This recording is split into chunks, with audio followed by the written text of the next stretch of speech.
matchup we talked about earlier. I can't remember if it was on our show or if it was on FF Intervention here. The Broncos Patriots. Much like the Bills Titans, is this a game that actually gets played this week? Because we've had Cam Newton go with COVID. Now Stephon Gilmore with COVID. We've seen the interactions. We've seen how this is going. Obviously, this game's the NFL is definitely watching this game, maybe not as closely as they're watching the shenanigans going on in Tennessee. But the Broncos, Patriots, what are you looking for? So this is a really interesting matchup to me. I'm just incredibly fascinated by watching what takes place, and I can't wait till the game's over and just be able to see what happened in it, because I've had this theory for a long time. Anytime a backup quarterback comes in and plays, they tend to favor someone that they have been working with, and a lot of times it's a receiver that comes out of nowhere that may have been a third string, fourth string guy, but they've been seeing. Yeah, they've been seeing him in practice. They know him. So Tim Patrick worked a lot with Rippon,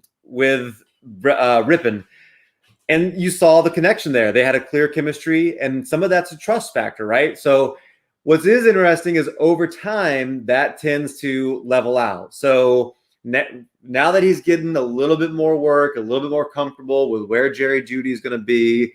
Hamler kind of can't catch a break. I wish, he would play. I hate to see Noah Fant out, but, I think it's going to be interesting both on their side and on the Patriots side. If Jarrett Stidham ends up getting another start here, he seemed to favor what's the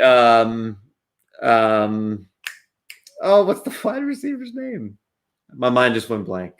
Tim Patrick? Were you talking about the Broncos again? On the New England side, man.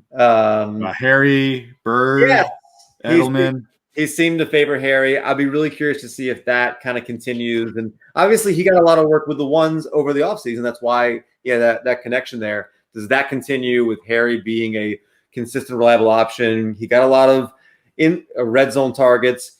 I think realistically, they're going to keep the ball on the ground. And Damian Harris, who looked really good last week, he could end up being the guy that ends up doing the best out of anybody. And I definitely, there's a lot to like about Damian Harris, and I may have been wrong when I discounted what he could do this year.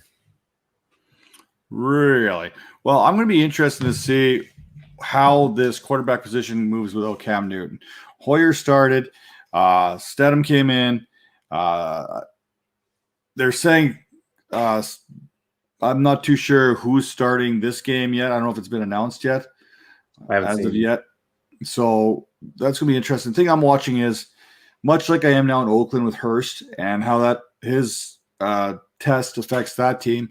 We saw Newton. We saw Gilmore. Are we going to get more positive tests before kickoff when it comes down to the Patriots? And where is that going to play into account? Because now you've lost your team's MVP in Cam Newton last week. You lost the league's defensive MVP last year in Stephon Gilmore. The loss of Gilmore changes that defense drastically. You can no longer put Gilmore on the second best receiver and then put your second corner and bracket him with a safety on the other. That's what the Patriots have done for years to negate top options. So what are they going to do? Then again, who are the options going to be in Denver? Tim Patrick, Jerry Jeudy, probably not quite 100%. Melvin Gordon in the run game. Philip Lindsay is the man to watch. He's what I'm watching. I'm not a big Bronco fan until I heard Philip Lindsay, when they signed Melvin Gordon, go, he ain't taking shit from me, referring to his position and his touches. I'm a big Lindsey believer, and I think he's going to come out. I really think that this backfield was designed to be similar to what Melvin Gordon had in Los Angeles with the Chargers, where Eckler and Gordon could both thrive without affecting each other's touches, so to speak. So Philip Lindsay coming back hopefully this week. It looks like he's going to be back. That's what I'm looking forward to in this matchup going forward. And, of course, that COVID thing is going to be something that we're going to be keeping an eye on